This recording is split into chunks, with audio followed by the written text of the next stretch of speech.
Pegue seu vinho. Ops, pegue sua água. Não, o seu vinho. Não, sua água.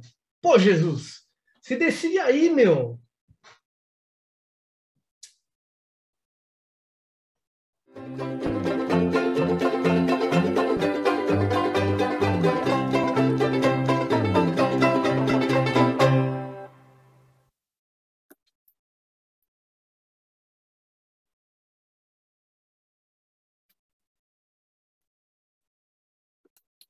Bem, todo mundo sabe que a Bíblia Sagrada é o livro mais conhecido do mundo e desde a primeira vez que essa pesquisa foi lançada, há 50 anos atrás, a Bíblia ainda continua sendo não só o livro mais conhecido, mas como também o livro mais vendido do mundo. Nesses 10 minutos de Rebu, eu vou trazer aqui para vocês 3 livros e um filme, sendo que esse filme é uma adaptação de um livro, que foram diretamente inspirados na narrativa bíblica, mas que trazem uma visão aí que é um pouquinho diferente daquilo que a gente está acostumado. Antes de começar a falar então sobre essas obras, eu vou pedir aí para vocês se inscreverem no nosso canal, curtir esse vídeo. Vamos começar então com um autor controverso, embora eu acho que todas as obras aqui são, que é o José Saramago, né? O José Saramago aí, que é um escritor português que começou a engatar a maior parte dos seus livros no final da década de 80 e no começo da década de 90, né? Durante a década de 90, e a gente vai trazer aqui para vocês, né, um livro bastante controverso, que é o livro O Evangelho segundo Jesus Cristo. O livro foi publicado em 1991 e causou uma certa dor de cabeça para o José Saramago, que acabou sendo excomungado pela Igreja Católica. Depois disso, ele acabou se isolando aí numa ilha onde viveu o resto de sua vida, lógico, né, depois aparecendo em vários congressos e outras coisas, mas que viveu o resto da sua vida até a sua morte com a sua esposa Pilar. Tudo isso aconteceu porque na sua obra o José Saramago ele traz uma leitura mais humanizada de Jesus Cristo, que expõe bastante os seus sentimentos, inclusive os sentimentos físicos, né? Falando de momentos de risada, de tristeza, dúvidas e até mesmo a paixão que ele sente e a vontade que ele sente de se relacionar com Maria Madalena. Cabe lembrar aí que ler o José Saramago já é uma experiência interessante, pois o autor ele escreve com uma pontuação um pouco diferenciada para criar uma sensação de que a gente está ouvindo a história e não necessariamente lendo essa história, né? Outra coisa que é bacana é que as obras do autor elas são publicadas aqui no Brasil, mantendo como idioma o português de Portugal. Ué, mas não é a mesma coisa? Não, né? O português de Portugal, pelo menos antes da reforma ortográfica, ele tinha algumas diferenças em relação ao português brasileiro, né? E aí a gente pode ler os livros com essa experiência de trazer alguns termos e algumas formas diferentes de se escrever e de se construir uma frase, como os portugueses fazem. Bem, continuando aqui, a gente vai falar de outro livro do Saramago, mas dessa vez a sua última publicação, que aconteceu aí em 2009. Estou falando do livro Caim, né? Então a gente vai ter um livro sobre a figura, uma das figuras mais amadas, perdão, uma das figuras mais amadas, não, né? A figura mais amada do cristianismo, que é o Jesus Cristo, né? E uma outra publicação sobre uma das figuras mais detestadas do cristianismo, ou pelo menos, né, utilizadas aí para falar sobre traição, desgraça, etc., que é o Caim. Bem, esse livro é bem interessante, porque o autor ele vai voltar com as mesmas questões de humanizar mais os personagens bíblicos, né? Mas ao mesmo tempo que ele cutuca bastante os dogmas da igreja.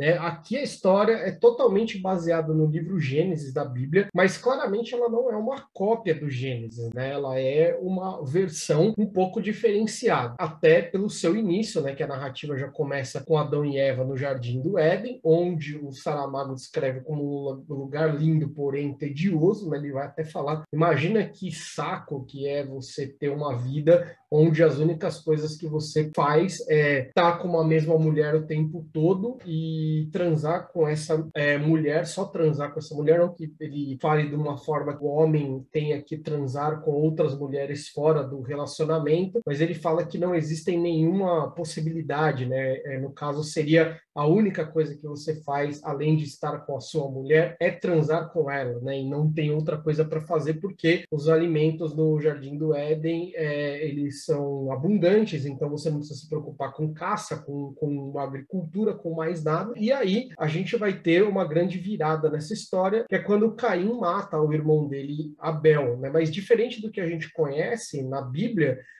vai rolar nessa parte aí um diálogo entre Deus e o menino aí, né? O Caim, ele convence que Deus, por ser onipotente, onisciente e onipresente, ao não impedir o assassinato do seu irmão, ele também é culpado, né? Por ser cúmplice do assassinato. De certa forma, ele viu o assassinato, ele poderia ter avisado antes do assassinato, ele poderia ter evitado o assassinato, aceitando as oferendas do Caim, mas ele não fez nada. E aí eles fazem um trato onde o Caim ele se torna protegido de Deus e imortal, que aí já é uma coisa que, pelo menos por ser protegido de Deus, já está na Bíblia, né? Deus coloca lá uma marca na testa do Caim, né? E diz que ele e toda a sua geração nunca poderão ser mortos, né? E quem matar alguém de sua geração será punido. E justamente acho que nesse intermeio, o Saramago ele traz uma questão, não é? Mas se Deus puniu Caim e Caim é conhecido por todos como traidor, por que Deus dá para Caim uma dádiva de não poder ser assassinado por ninguém? Então Caim, a partir disso, e presencia as mais diversas histórias do Gênesis, como por exemplo o momento em que o próprio Caim pede ao Abraão de matar o Isaac. Ele começa a viajar no tempo, que é o seu único filho, né? Que a gente também vai ter uma diferença, porque é engraçado nesse momento que o Caim ele chega lá e fala assim: não mata seu filho. Aí o Abraão não mata, aí chega o anjo e fala: ué, o que você está fazendo aqui? Né? Porque o que acontece é que um anjo que impede, né, o Abraão de matar o Isaac, seu filho. E aí o Saramago ele faz uma crítica, ele fala assim: nossa, que Deus é esse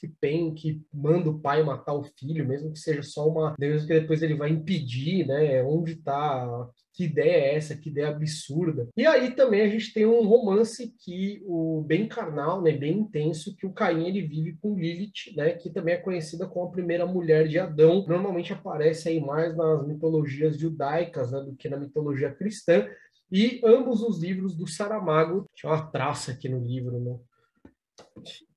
Tanto o Evangelho segundo Jesus Cristo quanto Caim são livros que foram publicados aí pela Companhia das Letras. Esse daqui eu comprei no sebo, né? Esse aqui eu acho que eu comprei na Livraria Cultura. Agora a gente vai dar voltar um pouquinho no tempo, mas avançar um pouquinho no tempo em relação ao Evangelho segundo Jesus Cristo, pegar um livro do intermeio dessas duas obras, que é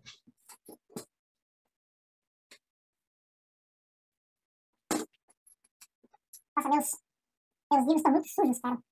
Não façam isso com seus livros, hein?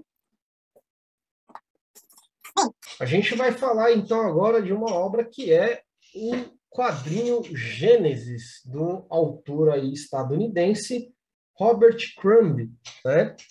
Robert Crumb, né, que é um grande desenhista e quadrinista e escritor do estilo beatnik, né, bastante conhecido principalmente por conta desse estilo aí, né, desse movimento aí que aconteceu nos Estados Unidos, que é o movimento beatnik. Ele roteiriza e ilustra essa HQ aqui, né, que foi o último trabalho publicado do autor. E a gente vai ter aqui uma versão mais visceral, né, do Gênesis, onde o autor ilustra ele ilustra, determinadas situações tabu da Bíblia, né? Como, por exemplo, a primeira vez que Adão e Eva eles transam, né? O próprio assassinato de Abel cometido por Caim, mas ele vai ilustrar, né, o momento da morte, né? Ele mostra, assim, Deus também tomando atitudes que são bastante raivosas, né? Que são bastante nervosas, do Deus sempre bravo, assim, porque é mais ou menos a característica da qual qual ele encontra, né, que ele acha que Deus se relacionava com as pessoas no período do Gênesis, né? Se a gente ler a Bíblia, a gente vai perceber que é mais ou menos assim mesmo, né? Que Deus ele não tem muita